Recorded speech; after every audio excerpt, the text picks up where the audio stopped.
Bamba jar na dang-dangi. Poème de Cheikh Ahmadou Kara Mbacké Noreyni, tradition française.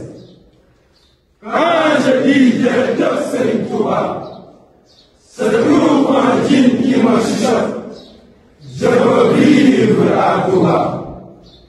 Quand ma plume écrit Borom Touba m'émerveille, se trouve un djinn qui dit moi aussi, le maire de Touba m'émerveille.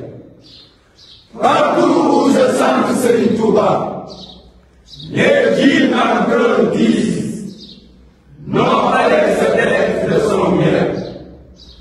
D'autres rigolent jusqu'aux éclats, d'autres disent Bamba Doki, qui veut dire Bamba merci. À l'écoute des paroles de Khadim, l'assemblée des anges glorifie Dieu en hâle, comme ceux qui répondent par fable.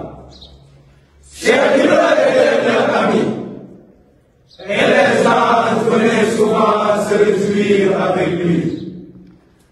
Car il renouvelait son temps à chanter. Il n'y a de Dieu que Dieu.